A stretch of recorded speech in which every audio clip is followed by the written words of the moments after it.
tengo en la línea telefónica y como siempre le agradezco a Eduardo Torreblanca Jax, analista financiero y bueno, parte fundamental de esta casa de Mega Noticias. Eduardo, ¿cómo estás? Bien, Paco, como siempre, tus órdenes. Muchísimas gracias. A ver, esto que señala Loret de Mola, ¿es cierto? Vamos, ¿debería de estar la gasolina más barata, 4 pesos? Podría estar más barata. Efectivamente, porque la materia prima de la que se obtiene la gasolina está, según los precios internacionales, más barata de lo que estaba hace algún tiempo, algunos meses, algunas semanas. Pero también es cierto que no es el único componente que determina el precio del producto final. Es muy larga, una cadena muy larga de elementos que conforman el precio final de la gasolina en México. Sí. Tan compleja es, estamos hablando de aproximadamente 10, 12 elementos que toman a consideración para fijar el precio de la gasolina, que se considera en esos factores la evaporación que tiene el combustible, y no solamente la evaporación, sino el IVA no devengado por esa evaporación, para que vean hasta qué grado es sofisticada la fórmula. Sí, claro. Y dentro de esa fórmula, el componente impuestos es muy importante.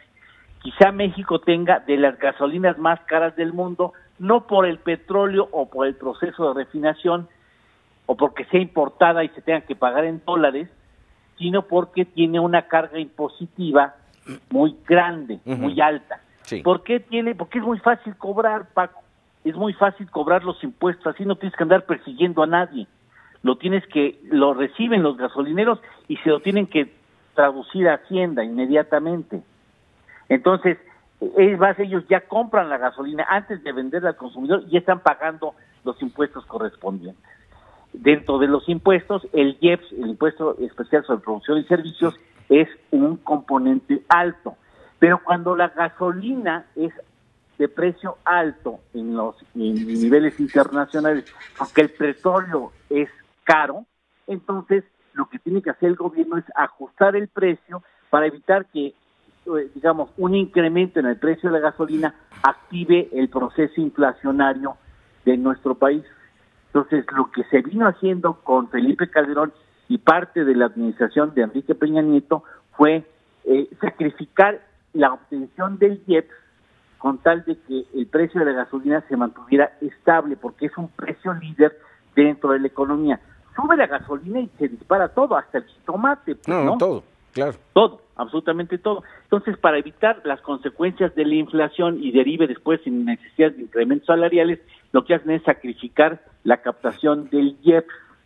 Ahora que la gasolina está abajo, pues por supuesto que el gobierno aprovecha la oportunidad para cobrar un IEPS completo, teóricamente, porque es decir que transportar el combustible por camiones, por cisternas en camión, en carretera, es 14 veces más caro que hacerlo por ductos. A ver, esta parte, era parte de una de las preguntas que te quería hacer, Eduardo, este asunto de cerrar los ductos, meter las pipas, transportarlas, sí, también impacta en el precio. Por supuesto. Ahorita el precio que nosotros estamos pagando no es el verdadero por dos elementos. Por lo que señala Loret de que el precio del petróleo y por ende de la gasolina es más barata, pero también porque no estamos pagando el que se transporte por carretera, sí, en lugar de hacerlo por ducto. Entonces, si quisiéramos sacar exactamente el precio, tendríamos que calcular cuánto nos está saliendo el abasto de la gasolina transportada por camiones. Así es. Eso es mucho más caro. Claro, ahora, ¿qué expectativa podemos esperar tomando en cuenta lo que ha repetido el presidente López Obrador de que no habrá gasolinazos? Va a haber actualizaciones en el precio derivado del porcentaje inflacionario que se tenga.